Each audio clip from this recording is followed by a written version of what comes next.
guys, so welcome back to another reaction video. So we are going to be reacting on USA versus Poland school. Okay, Mature University, USA versus Poland school. Okay, so mature universities. Anyway, this is my first time checking out this video, but yeah, I really want to go through this experience with you. So let's check out those videos together. So I found out that they actually don't do this in Poland and in Polish schools, and this was so shocking to me because this is such a big thing in the US. Dzień dobry, cześć, hello. Today, guys, I'm going to be talking about the differences between school USA versus Polska. Now, today I'm just going to be talking about the major differences that I noticed between Poland and USA when it comes to schools, because I don't really want to talk about the specifics, as I feel like it's just mostly unimportant, and if you guys want, you can leave them in the comment section down below, but I'm really just going to be going into the major differences that I noticed and that I felt like would be worth talking about and listening to. So anyways, guys, let's just get started between the differences of school USA versus Poland. First off, schools don't differentiate between elementary school and middle school like they do in the US. Instead, elementary school is just grades 1 through 8 versus in the US, it is elementary school 1 through 5, middle school 6 through 8, and then high school after. And of course, there is high school and technical schools in both countries. And the class length in Poland is usually around 45 minutes, whereas in the US, this is usually an hour. It honestly, it actually depends. It can be an hour to 50 minutes to sometimes even an hour and a half. Now, with transportation on how kids get to school, usually this is done through the city bus in Poland.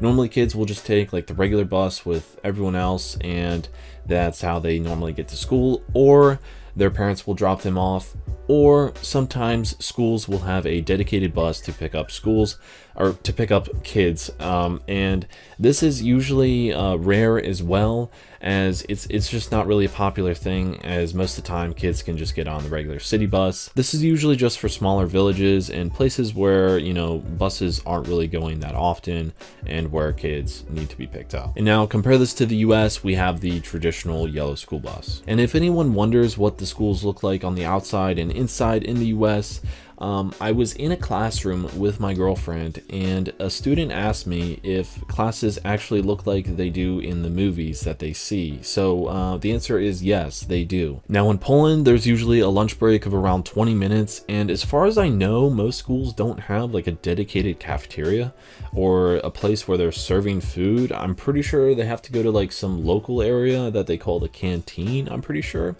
Now in the US, this is quite different because we don't have any other breaks. Like in Poland, they have the 20-minute lunch break, and then they have usually around a 5 to 10 minute break, sometimes in between classes as well. Now in the US, this is different because typically there's no breaks at all throughout the day, and instead it's just like a 25 to 30-minute lunch period. And in the US, they have cafeterias where they are selling food, and it's usually like right in the middle of the school. And the school that I grew up going to, we had a cop in the cafeteria always in there, along with, if you know it wasn't lunchtime, the cop would be like in his office in the school.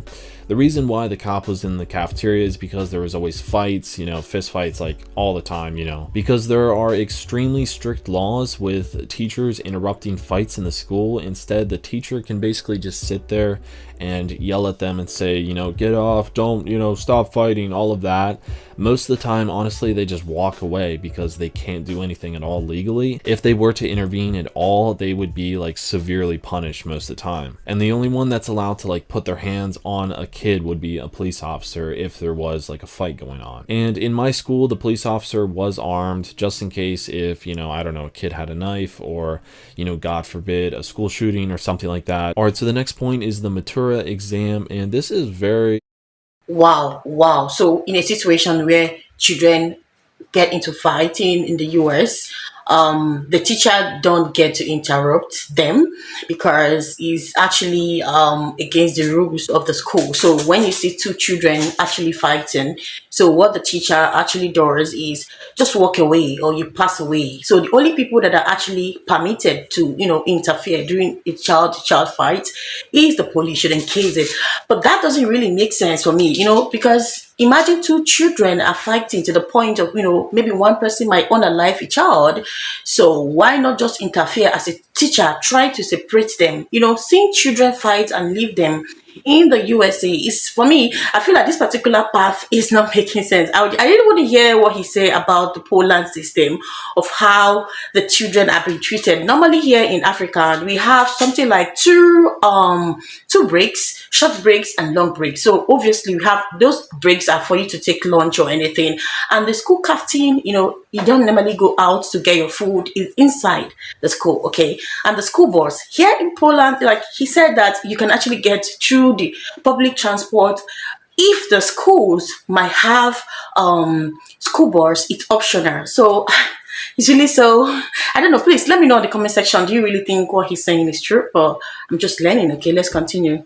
Very big and popular, and it's a big event in someone's life in Poland. Okay, so basically at the end of high school, every single student will have to take the Matura exam to get a high school certificate. Compulsory exams are the ones with basic level, Polish, maths, and language. Students can be English, French, Spanish, Russian, or whatever they really want. Usually the language that students now pick is English, and also one exam on advanced level. This is also subject of your choice. You must pass the basic level tests, and if you fail, you must redo it until you pass and get a certificate. Matura is written and oral, and I'm pretty sure the written is the only part that must be passed. And you must pass your Matura exam to then go to a university. And some people also ask me, what's the difference between a university and a college? Colleges are often smaller institutions that emphasize undergraduate education in a broad range of academic areas.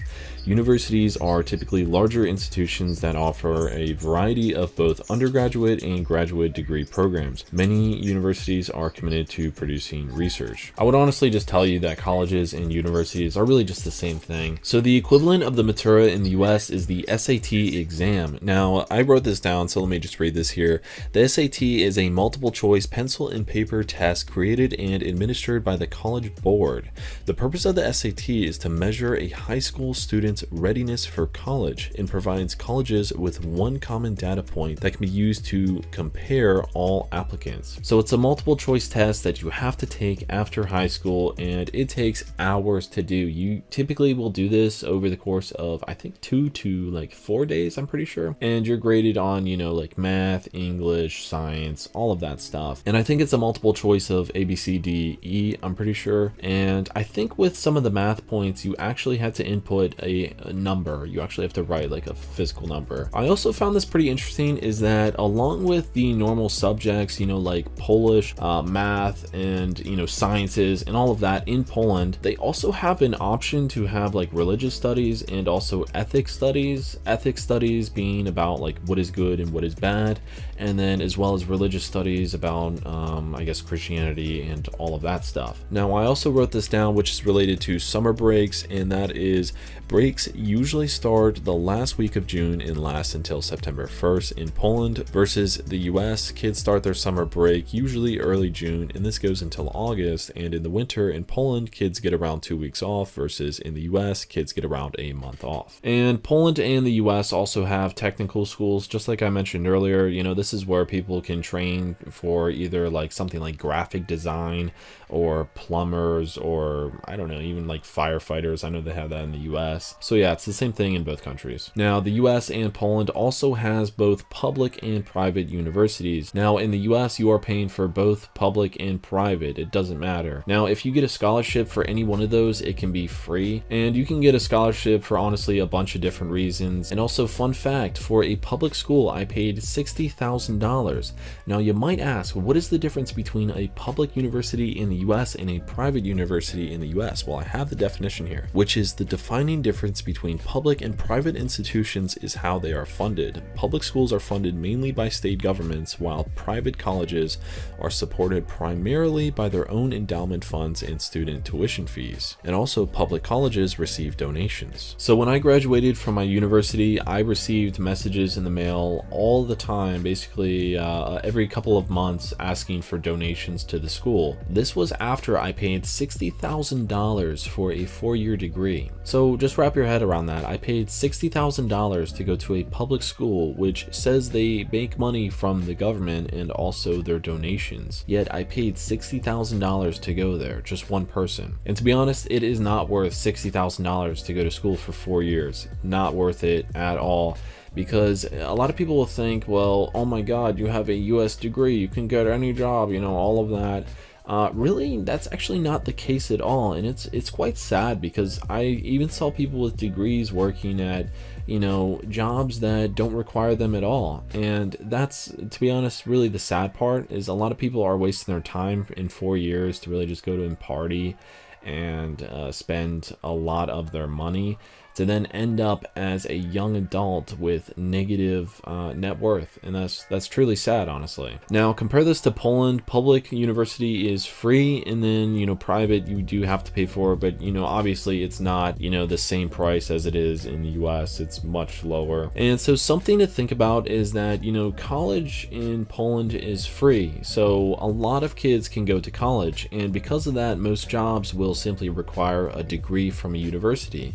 Most jobs require that. Now, because college is free, the job market is very competitive, and because of that, the standard is raised to most people getting a minimum of a 4-year degree at a university. And a lot of people I know have master degrees and will have, like normal jobs, whereas if you compare that to the US, a lot of people can get actually decent jobs without going to university at all. Like, you can actually have a nice career without going to a university. So the last point is fraternities and sororities. So these don't exist at all in Poland.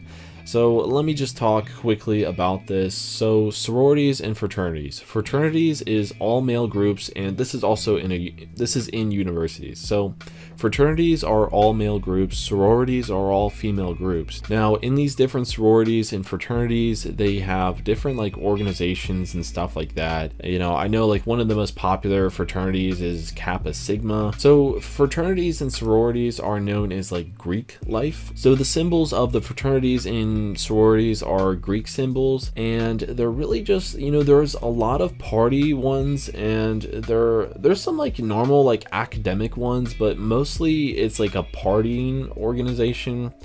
And honestly, I think the whole idea of fraternities are quite odd. All of the major ones you do have to pay. So my roommate was in a really popular one, and he had to pay something like $300 a month or something like that for his fraternity. And the way I saw it was that he was paying to have friends and to have a party membership.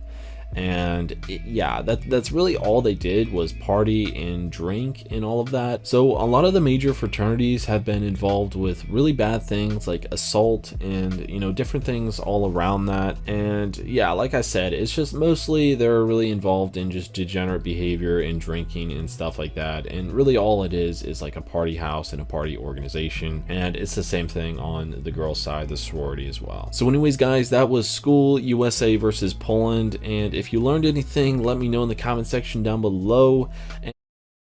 Oh, you guys, definitely, I'm definitely going to be choosing the Poland schooling system, because according to him, he said he spent obviously $60,000 just to get to university, 4 years degree course, and he paid 60,000 US dollars, and he consistently gets emails from the school asking him to make some donation.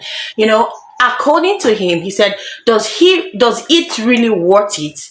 The answer is no, because how would I go to university with obviously $60,000 without having a good job to to pay back the money that has been spent already?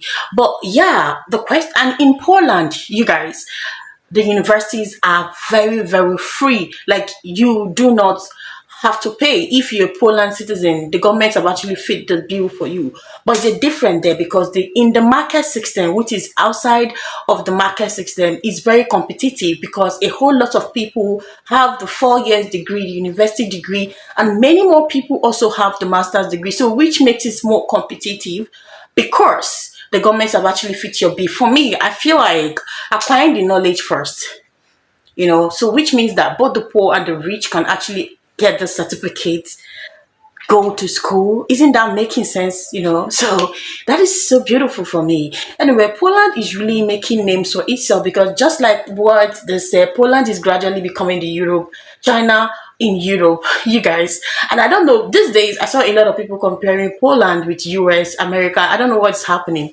because more people are opting to go to Poland instead of staying back in America because of what is currently going on. But anyway, if you're seeing me for the first time, please like this video, subscribe, and share. Thank you so much. I'll see you on my next one. Bye.